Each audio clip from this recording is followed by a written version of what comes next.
రాజకీయాలతో పాటు ప్రాంతానికి ఏం జరుగుతుందని కూడా చర్చ పెట్టుకోవాలి.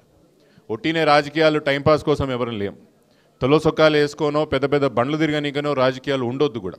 సర్పంచ్లు కానికనో ఎంపీటీసీలు కానికనో చెప్పుకోనికనో చూపికోనికనో అట్లా కావద్దు. మన గ్రామానికి ఏమవుతున్నది, ప్రాంతానికి ఏమవుతున్నది, ఏ పార్టీకి ఓటేయాలి, ఏ వ్యక్తికి ఓటేయాలి, ఏ వ్యక్తికి ఓటేసినందుకు ఏం జరిగింది ఏం జరగలేదని చర్చ ఇట్లాంటి సమయంలో మనం అందరం పెట్టుకోవాలి. ఇదంతా ఎందుకు చెప్తున్నానంటే కేసీఆర్ గారు 10 సంవత్సరాల్లో అధికారంలో ఉన్నప్పుడు ఏ విధంగా మన నియోజకవర్గం శంషాబాద్ నియోజకవర్గం ఏ విధంగా ఉండే, జూబ్లీహిల్స్ నియోజకవర్గం ఏ విధంగా ఉండేది ఒక్కసారి ఆలోచన చేసుకోవాలి. ముఖ్యంగా మనం రాయందర్ నియోజకవర్గం ఒక్కసారి ఆలోచన చేద్దాం.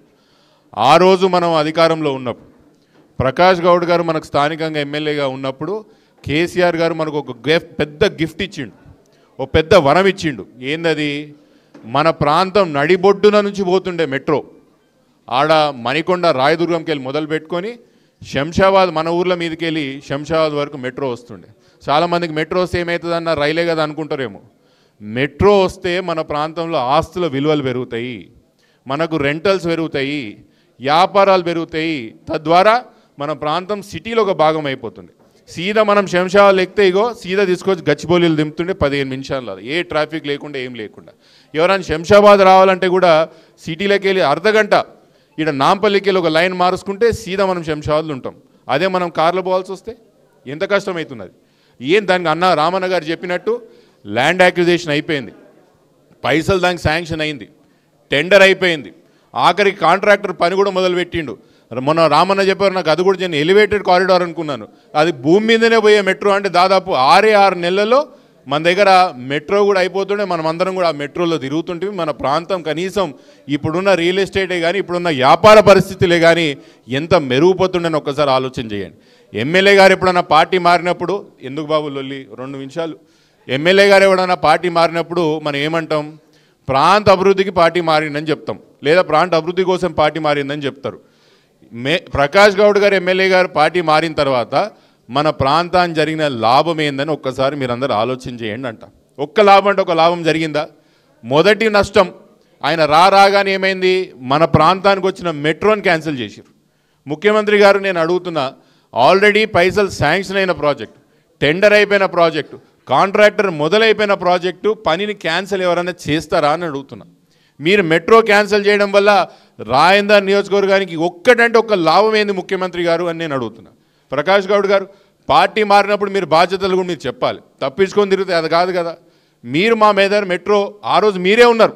కేసీఆర్ గారు సభ ఎప్పుడైతే మన దగ్గర పోలీస్ అకాడమీ కాడ పెట్టినరో, రామన్న గారు ఎప్పుడైతే వచ్చిండ్రో, ఇదే ప్రకాష్ గౌడ్ గారు కేసీఆర్ గారు పక్కలో కూర్చొని మెట్రోకి ఆ రోజు మనం ఫౌండేషన్ స్టోన్ వేసుకున్నాం. మళ్ళీ ఇప్పుడు ఏ ముఖం పెట్టుకొని ఏం చెప్తాను మా ప్రజలకు అంటున్నారు. ముమ్మాటికి దీని మీద మనం పోరాటం చేయాలి, మెట్రో మనం సాధించుకోవాలి. రాయందర్ నియోజకవర్గ ప్రజల యొక్క హక్కు మనం మెట్రో ముమ్మాటికి మనం సాధించుకుంటాం. వీళ్ళు ముక్కు పిండి వీళ్ళు ఎట్లా శాంక్షన్ చేయరో, ఎట్లా మన మెట్రో మనకి చూసుకుందాం. లేకపోతే ముమ్మాటికి గవర్నమెంట్ ఎవరిది వస్తుంది? నెక్స్ట్ మన గవర్నమెంట్ వస్తుంది. మన గవర్నమెంట్ వచ్చిన నెల రోజుల్లోనే రామన్నను పట్టుకొచ్చి మళ్ళీ కొబ్బరికాయ కొట్టించి మన మెట్రో మనం మొదలు పెట్టుకుందామని చెప్తా. ఇది ఆలోచన చేసుకోవాలి, మనం మాట్లాడాలి ప్రతిదర్యానం కూర్చున్నప్పుడు. ఇంకో విషయం, 30 సంవత్సరాల నుంచి పంచాయతీ పడుతున్నాం. ఏందా దరిద్రం? 111 జియో. ప్రకాష్ అన్న ఎప్పుడు ఏడిపోయినా ఎందుకు పోతున్నావు అన్న అంటే 111 జియో కోసం పోతున్నా అని చెప్తాడు. ఏడిపోతున్నావు అన్న అంటే 111 జియో ఏం పోతున్నావు? 111 జియో కోసం ఎక్కడ పోతున్నావు? దాని మీద అంతో ఎంతో పనిచేసిందంటే ముమ్మాటికి కేసీఆర్ గారు, కేటీఆర్ గారే దాని మీద పనిచేసిండ్రు. జియో 111ని జియో 69గా రూపాంతరం చేసి, నిజానికి కూడా మన బ్యాడ్ టైము గవర్నమెంట్ వచ్చింటే మాత్రం మన దగ్గర జోనింగ్ అయిపోతుండే, పర్మిషన్లు ఇస్తుండే, బాజాప్తగా ఇల్లీగల్ కన్స్ట్రక్షనే లేకుండా అనుకోకుండా మన దగ్గర అంత లీగల్ వెంచర్లతో మనం అందరం కూడా వెంచర్లు వేసుకుంటుండే. ఖచ్చితంగా మళ్ళీ చెప్తున్నా, మన గవర్నమెంట్ వస్తుంది, మనం స్థానికంగా మన ఎమ్మెల్యేగా గెలుస్తాం. గెలిచిన తర్వాత 111 జియోకి శాశ్వతంగా దరిద్రాన్ని ధరందులుదామని చెప్తున్నాను. పర్మనెంట్ ఇంకా దీని మీద కొత్త ఆలోచనలు ఏం లేవు. దాన్ని పర్మనెంట్గా దాన్ని పారదోలుదాం. మూడో విషయం, రియల్ ఎస్టేట్ మస్తున్నదా? మస్తున్నది అనుకుంటున్నా. అసలే మన కాడ 111 జియో, అసలే మన కాడ 111 జియో. ఎవరైనా వెంచర్లు ఆడి చేసినప్పుడు చూడకుండా పోతే ఎవడన్నా వచ్చి కొనుక్కుంటాడు, అవునా లేదా? హైడ్రా అని చెప్పి వెనకాల ముడి కింద ఎవరైనా పెడితే ఏమైనా చేస్తారా? పెడతారా? ఎవరైనా వస్తుర్రా కొననీకే? మన కాడ హైడ్రా అయిపోయాయి, 111 జియో అయిపోయాయి, మార్కెట్లో మొత్తం ఖతం అయిపోయాయి. ఎవరైనా మనం 2 రూపాయలు చేసుకుందాం, బిడ్డ పెళ్ళికో కొడుకు చదువుకో ఏదైనా అవసరానికి ఏదో అమ్ముదామంటే కొననికి కూడా ఎవడు వస్తలేడు, కొననికి కూడా వస్తలేడు మన కాడ. ఇది మనం ఉన్నప్పుడు ఎట్లుండే, రామన్న మంత్రి ఉన్నప్పుడు ఎట్లుండే మన కాడ. ఆడ షావాద్లో మా అవినాష్ గాంధీ ప్రాజెక్ట్ తేవాలి, శంషాబాద్ లేవాలి మార్కెట్. ఎన్ని ప్రాజెక్టులు తెచ్చినాం అప్పుడు. ఇప్పుడు ఒక ప్రాజెక్ట్ అని వస్తుందా? కనీసం ఒక కొత్త ఉద్యోగాలను ఎవరైనా ఇస్తున్నారా? అటు మహేశ్వరంలో ఇటు షాబాద్లో మనకు నెలకు ఒక ఫ్యాక్టరీ వస్తుండే, విపరీతంగా మనం డెవలప్ అయినాం. ఖచ్చితంగా మనం దాని మీద కూడా శ్రద్ధ పెడదాం. ఈ 3 విషయాలు మీరు అందరు చర్చ పెట్టుకోవాలి. రానున్న స్థానిక ఎన్నికలే కానీ జూబ్లీహిల్స్లో కూడా విచిత్రం అనిపిస్తుంది. మా దగ్గర నేను ఎప్పుడు చెప్తున్నాం మొన్న ఒకరికి, మెట్రో ఇదంతా వదిలేసి ఫ్యూచర్ సిటీ కోసం అక్కడ ఉరుకులాడుతారు ముఖ్యమంత్రి గారు. ఏమనంటే future city future city future city, ఫ్యూచరే కనిపిని ఫ్యూచర్ సిటీ కోసం ఫ్యూచర్ వేస్తున్న పనిలా ప్రజెంట్ సిటీకి ఫ్యూచర్ లేకుండా చేస్తున్నారు ప్రజెంట్ చీఫ్ మినిస్టర్ గారు. అసలు ఏంది సిటీ? 2 ఏళ్ళ నుంచి అడిగేటోళ్ళు ఎవరు ఉన్నారా? అప్పుడు రామన్న గారు మంత్రి ఉన్నప్పుడు strategic road development programme, strategic నాలా డెవలప్మెంట్ ప్రోగ్రామ్ అని ఉండే. ఎవరైనా రోడ్లు గుంతలు పడితే మెయింటెనెన్స్కో, డ్రైనేజ్ మిగిలితే మెయింటెనెన్స్కో కాంట్రాక్టర్లకు మనం ముందే డబ్బులు అడ్వాన్స్లు ఇచ్చో, లేకపోతే అట్లా పద్ధతి ఒకటి నడుస్తుండే. ఇప్పుడు హైదరాబాద్ అంతా ఎక్కడ చూసినా గుంతలు, డ్రైనేజ్లు ఎక్కడ చూసినా పొంగుతున్నది. ఇదే 2 సంవత్సరాల కింద ఇవే రోడ్లు మంచిగా ఉండేనా? ఇవే డ్రైనేజ్లు మంచిగా ఉండేనా? జూబ్లీలకు సంబంధించిన సోదరులు కూడా ఆలోచన చేయాలి. కొంత దగ్గర అంటుర్రంట, అరే అన్న ఇంకా 3 ఏళ్ళు అధికారం ఉంది కదా చూద్దాం, ఈ 2 ఏళ్ళు అయితే నాశనం చేసిరు, ఏం చేయలేరు పని, 3 ఏళ్ళైనా చేద్దాం ఏమో చూద్దామని అంటుర్రంట జూబ్లీహిల్స్లో. నేను అంటున్నా, నిన్నటి వరకు ఒంటరానోడికి ఈరోజు ఉండడానికి వస్తుందా? నిన్నటి వరకు పనికిరానోడు పనికొస్తాడా ఈరోజు? 2 ఏళ్ళు ఏం పని చేయనోడు 3 ఏళ్ళు ఏం చేస్తాడు అంటున్నా. కనీసం గుంతలు కూడా పూడ్చనీకి వస్తలేదు. జూబ్లీహిల్స్ నియోజకవర్గంలో గత 2 సంవత్సరాల నుంచి మెయింటెనెన్స్ లేదు. నేను లోకల్గా జూబ్లీహిల్స్, నాకు తెలుసు కదా, మన నియోజకవర్గాలు చాలా మేలు.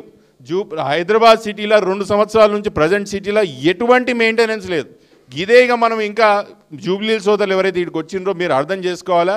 మనం ఖచ్చితంగా బుద్ధి చెప్పాలన్న ఆలోచనతో మాత్రం మనం ఓటు వేయకపోతే మాత్రం 3 సంవత్సరాలు మన దిక్కు చూసిటోడు ఉండడు. జూబ్లీహిల్స్లో ముమ్మాటికి మనం గెలుస్తున్నాం, గెలవాలా తెలంగాణ మంచిగా అని చెప్తున్నా. ఇవన్నీ కూడా నాకు అవకాశం ఇచ్చిన ధన్యవాదాలు. ఇప్పుడు లక్ష్మారెడ్డి గారు 2 నిమిషాలు చెప్తాము. 2 నిమిషాలు. మీ అందరు కూడా నమస్కారం. వేదిక మీద పెద్దలు కేటీఆర్ అన్న గారికి, సబితా మేడం గారికి, కార్తిక్ అన్న గారికి, అలాగనే ఇవాళ అందరు కూడా పార్టీలో జాయిన్ అయిన అందరు కూడా నమస్కారం చేస్తూ, చాలా సంతోషం మీరు అందరు కూడా పార్టీలో జాయిన్ కావడం, మా అందరు కూడా స్ట్రెంత్ ఇవ్వడం. లాస్ట్ 10 ఇయర్స్లో అంతకుముందు కాంగ్రెస్ పార్టీ 14లో ఎట్లుండో ఇప్పుడు ఏ రకంగా ఉందో మీరు అందరు కూడా ఐడియా ఉంది. ఆ రకంగానే ఈరోజు చాలామంది పార్టీలో జాయిన్ అవుతూ ఉన్నారు, ఇంకా కూడా జాయిన్ కావాలి. మా అందరు కూడా అంటే జూబ్లీహిల్స్ ఎలక్షన్ ముస్లిమ్స్ కూడా మా వైపు ఉన్నారు.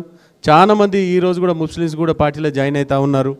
కాబట్టి అందరు కూడా అంటే నేను జూబ్లీహిల్స్ సైడ్ నుంచి ఈరోజు మన యాదవ్ గారు కూడా ఇక్కడ జాయిన్ కావడం జరిగింది. మేమందరం కూడా పార్టీకి అంటే ఇన్ఛార్జ్గా ఉండి అక్కడ పనిచేస్తూ ఉన్నాము. కాబట్టి దయచేసి మీరందరూ కూడా ఇంకా ఎవరన్నా అంటే మా సపోర్ట్గా ఉండి ఎవరైనా జూబ్లీహిల్స్ వాళ్ళకి ఎవరైనా చిన్న ప్రాబ్లమ్స్ ఉన్నా కూడా డెఫినెట్గా అటెండ్ చేసి వాళ్ళందరూ కూడా పనిచేస్తామని చెప్పి కోరుకుంటూ ఇక్కడ నాకు పిలిచిన థ్యాంక్ యూ అండి. Thank you.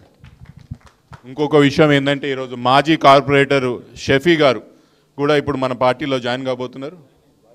వాళ్ళందరూ 100 మంది వచ్చారంటే వాళ్ళని కూడా ఇప్పుడు మనం ఈ కార్యక్రమంలో